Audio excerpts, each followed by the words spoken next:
광주 서구을은 우리 지역민들께서 이제는 광주의 인재를 넘어서 대한민국의 인재가 되어 달라라는 그런 명령이 있었습니다. 제가 광주에 할 수 있는 중요한 일은 다 했다라는 말씀을 드립니다. 그래서 우리 광주 주민들께서는, 광주 시민들께서는 이제 양향자 대한민국을 위해서 이제 일할 때가 됐다라는 말씀을 해주셨습니다.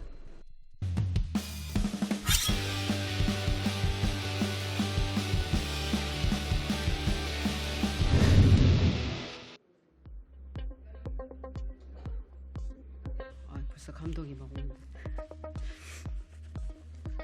네.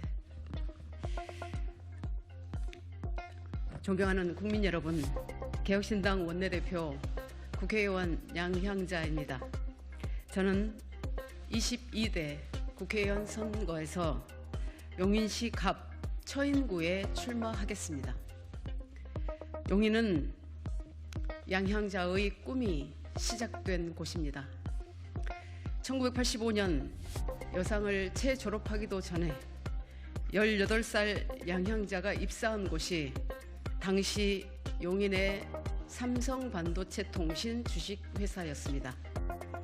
그로부터 28년 후 고졸 출신의 미스 양은 삼성의 별이라는 임원이 되었고, 대한민국 반도체는 미국을 제치고 일본을 넘어 세계 1위가 되었습니다. 그러나 용인은 어떻습니까? 대한민국 경제의 생명줄, 반도체 산업을 태동시킨 이 위대한 도시는 시간이 멈춘 것처럼 정체되어 있습니다.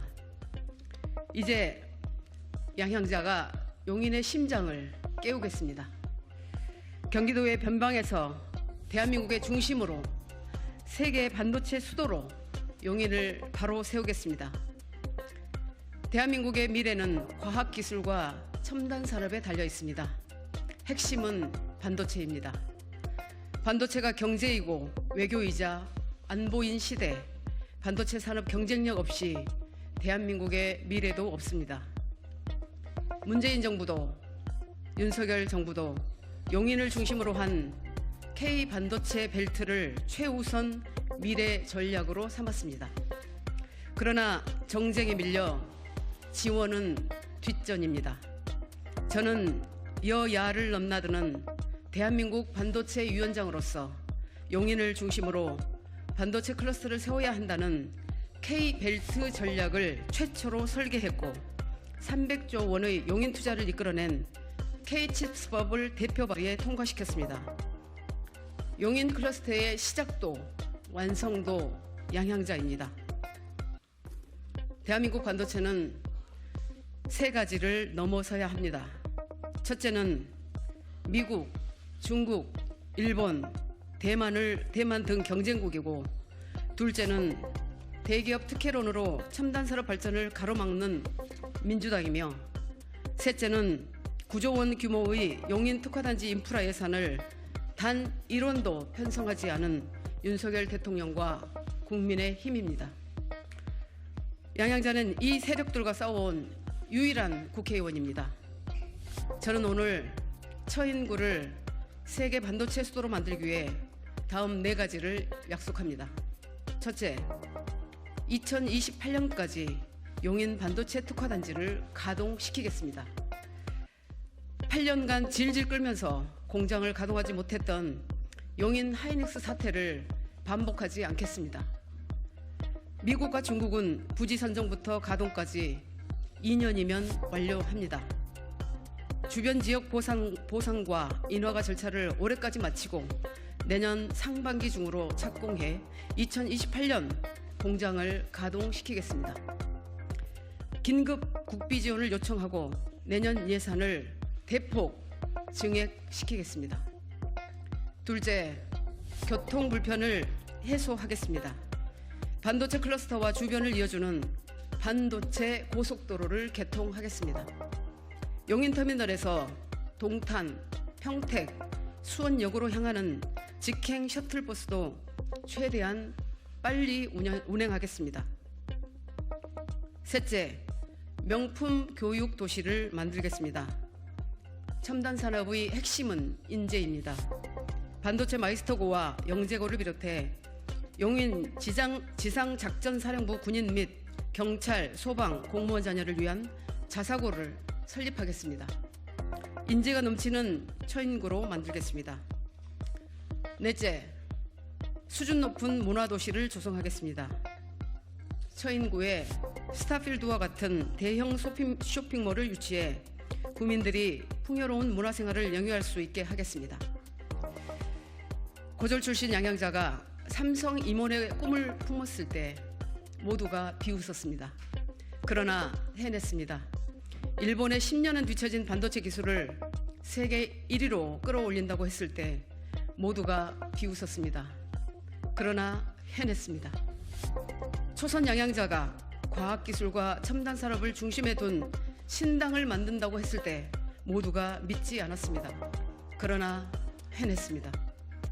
지금도 누군가 경기도의 변방인 용인 처인구가 세계 반도체의 중심이 된다는 꿈을 비웃을지 모릅니다. 그들에게 보여줍시다. 용인의 저력과 처인구의 가능성에 양양자의 추진력과 실행력이 더해진다면 무엇이든 가능하다라는 것을. 대한민국에서 가장 먼저 미래를 만나는 곳이 바로 처인구가 될 것임을 모두에게 보여줍시다. 감히 상상할 수 없는 미래로 대한민국과 세계를 깜짝 놀라게 합시다.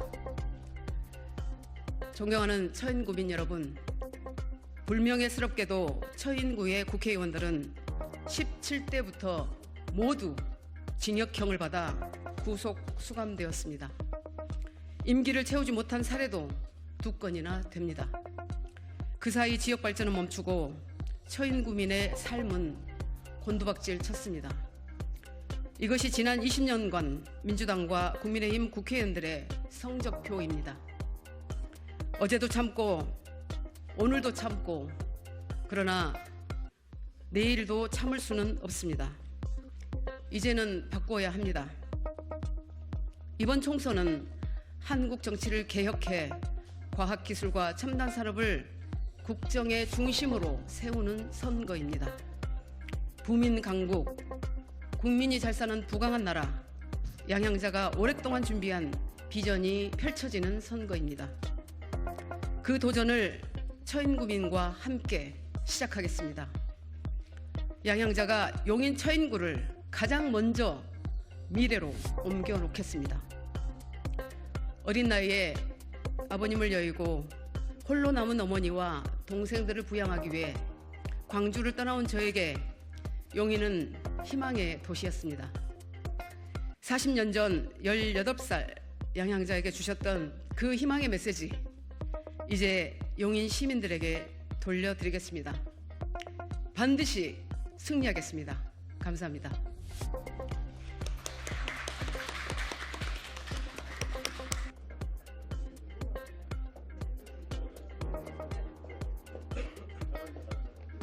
K벨트 군단 모집을 시작할 때부터 가장 중요한 곳이 반도체 클러스터가 들어오는 용인이라고 생각을 했습니다. 그런데 그 용인에 상징적으로 제가 출마하는 것이 그래도 대한민국의 희망을 가장 먼저 드릴 수 있다고 판단했고, 또 저의 소명의식이 있습니다. 지난 8년간 또 지난 4년의 의정활동에서 제가 줄기차게 해왔던 일이 대한민국은 반도체 산업으로 과학기술 패권국가를 만들어야 된다는 그 말씀을 드려왔고, 실제로 법안 발의라든지 또 그 클러스터 지정에 있어서 인프라 구축이라든지 이런 부분의 일을 거의 해왔기 때문에 용인갑 출마는 저의 이제 정치적 소명이기도 하고 앞으로 제가 해야 될 일이라고 생각했습니다. 광주 서구 을은 우리 지역민들께서 이제는 광주의 인재를 넘어서 대한민국의 인재가 되어 달라라는 그런 명령이 있었습니다. 또한 광주는 이제 소부장을 중심으로 하는 반도체 소부장 클러스터가 지정됐고, 또 미래차 클러스터가 지정이 됐습니다. 저희가 이제 미래차 클러스터를 위한 미래차 3법도 가장 먼저 발의를 해서 통과시켰고, 반도체 특별법도 통과시켰기 때문에 이제 지자체가 할 일이 더 중요해졌습니다. 그리고 특히 인재 육성 관련해서도 전남대학교에 반도체 공동연구소가 유치되었기 때문에 제가 광주에 할 수 있는 중요한 일은 다 했다라는 말씀을 드립니다. 그리고 공약 제가 21대 출마하면서 냈던 공약도 90% 이상 달성하면서 광주 전남 국회의원 중에 공약 이행률 1위 의원으로 선정됐습니다. 그래서 우리 광주 주민들께서는 광주 시민들께서는 이제 양양자 대한민국을 위해서 이제 일할 때가 됐다라는 말씀을 해주셨습니다. 지금 K벨트 군단 모집에 정말 많은 분들이 들어와 주셨습니다. 그래서 이번 주부터 우리 이준석 당대표님과 함께 이제 공심위가 출발을 하면 제대로 공천 심사를 통해서 가장 먼저 K벨트부터 아마 공천을 시작하게 될 것 같습니다.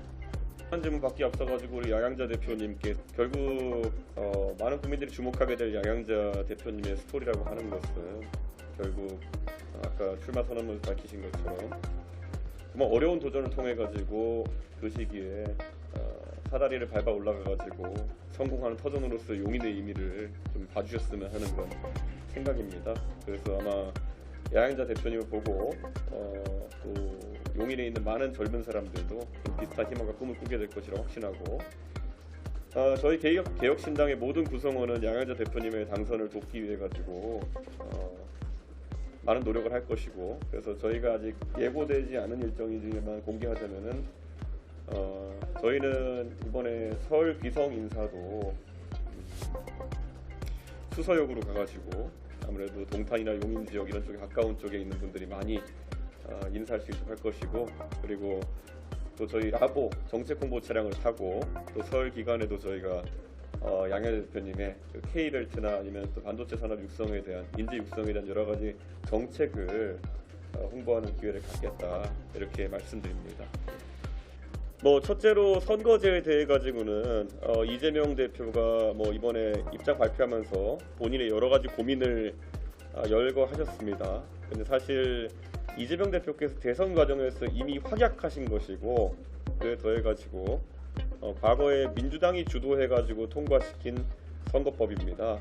그렇기 때문에 별다른 상황 변경은 없었고, 오히려 지난 몇 달간의 과정 동안에 이재명 대표가 개인이 추구하는 어떤 다른 목표와의 갈등을 좀 일으킨 것이 아니냐 이런 생각을 하고, 그럼에도 불구하고 결국 그 본인이 준위성정당이라고 표현한 지난 선거와 별 다름없는 그런 움직임을 하게 된 것에 대해 가지고는 그와 별개로 또 비판 여론이 있을 것이다 이렇게 생각합니다. 그리고 저는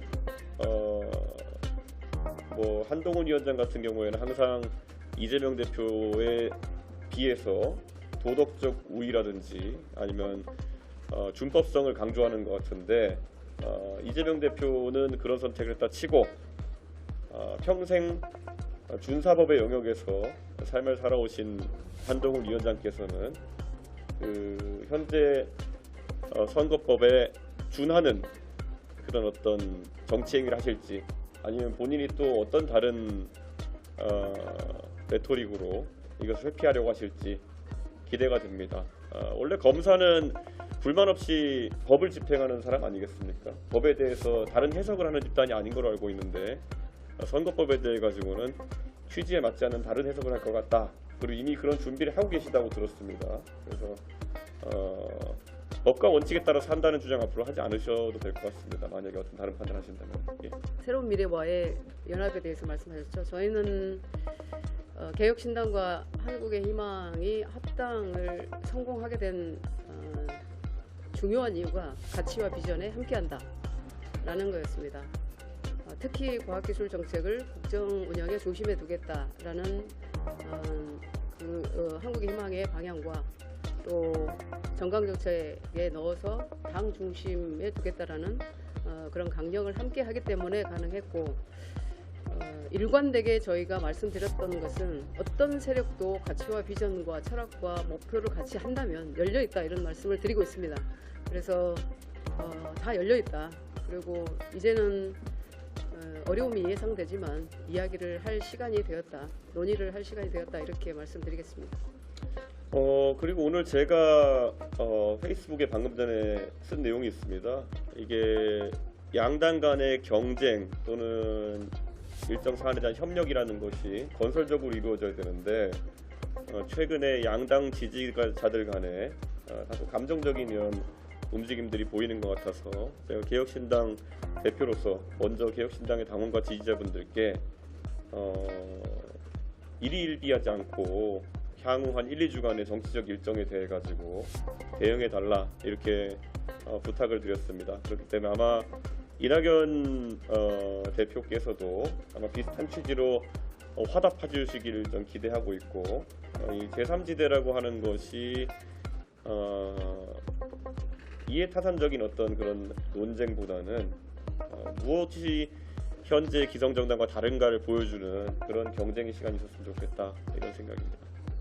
네, 혹시 연한 점 보시죠. 제 눈에는 초록은 동색이라고 초록색과 녹색이 서로 차이점을 드러낸다고 계속 싸우고 있는데 별다른 의미를 찾지 못하겠습니다. 네, 과연 그 제가 2주간에 저는 약속 대련이라고 지칭한 그 갈등을 통해서 무엇이 바뀌었는지를 묻고 싶습니다. 예를 들어서 박정훈 대령에 대한 대통령과 한동훈 위원장 입장이 바뀌었는지 아니면은 뭐 홍범도 장군 흉상 이전과 같은 그런 이념적인 문제에 대한 입장이 새로 나온 것이 있는지 여기에 더해가지고 뭐 공천 갈등이라는 것은 그들의 내부 간의 다툼인 것이고 그것에 다른 정당들이나 아니면 국민들이 관심을 갖게 만드는 거야말로 반정치가 아닌가 이런 생각을 합니다. 그리고 저는 솔직히 말하면 아무리 지금 나는 초록색이요, 나는 초색이요, 저쪽은 녹색이요 이렇게 가르려고 한다 하더라도 결국 초록은 동색이고 결국에는 나중에 가가지고 상호 공존하려고 하는 세력일 것입니다. 그것을 우리 국민들께서는 잘 알고 계십니다. 그렇기 때문에 그런 노력하기보다는 정책 경쟁과 그리고 진지한 정치개혁 경쟁이 나왔으면 좋겠다 이런 생각입니다. 얼마나 황당합니까? 선거 앞두고 그런 생산적이지 않은 갈등으로 언론에 노출이 많다는 것이. 개혁신당도 위성정당을 만들 수 있습니다. 네, 자신 있습니다. 그런데 그것과 별개로 위성정당이라는 것이 현재 선거법의 취지에 반하는 것인지 아니면 취지에 부합하는 것인지는 법 입법 취지를 보면 명확하거든요. 그렇기 때문에 정말 양당이 이것이 문제라 생각하면은 법을 개정했어야 되는 것이지 이재명 대표의 그런 어떤 입장 발표처럼 고심 끝에 준위성 정당 뭐 이런 거는 고심의 흔적이 보이지도 않고 저는 그냥 직무유기였다 저는 이런 생각을 합니다. 그렇기 때문에 평생 법과 원칙을 강조하면서 살아왔던 검사 정권에서도 어떤 판단을 하는지 볼 것이고 또 대선 공약으로 본인이 확약했던 이재명 대표가 어떤 형태로 선거 위성정당 창당에 임하는지도 두고 볼 일입니다. 예. 아무래도 관심이 많은 부분이다 보니까 전략적인 판단을 안 할 수가 없습니다. 그리고 개혁신당이라고 하는 저희 신당이 창당된 이후 결국에는 지지층의 조성도 과거와 많이 달라졌고 무엇보다도 지역적인 지지층의 특성도 좀 달라졌다는 생각이 듭니다. 그렇기 때문에 당대표로서 우리 지지층의 어떤 그런 바뀐 조성에 따라 가지고 전략적 판단을 하는 건 당연할 것이고 우리 양현자 대표께서는 마중물의 역할로서 먼저 판단을 하시고 또 본인의 삶의 스토리와 부합하는 판단을 먼저 하셨지만은 오늘 이 옆에 서 있는 우리 지도부와 핵심 관계자 일원 모두 다 각자 지금 마음 같아서는 전장으로 달려가고 싶은 생각이겠지만은 전략적인 판단을 다 같이 해주십사 제가 부탁을 드렸고 그래서 저희는 그에 따라 순차적으로 저희가 저희 판단을 알릴 수 있도록 하겠습니다. 저의 출마도 전략적 판단이었습니다. 굉장한 전략적 판단이었습니다. 예.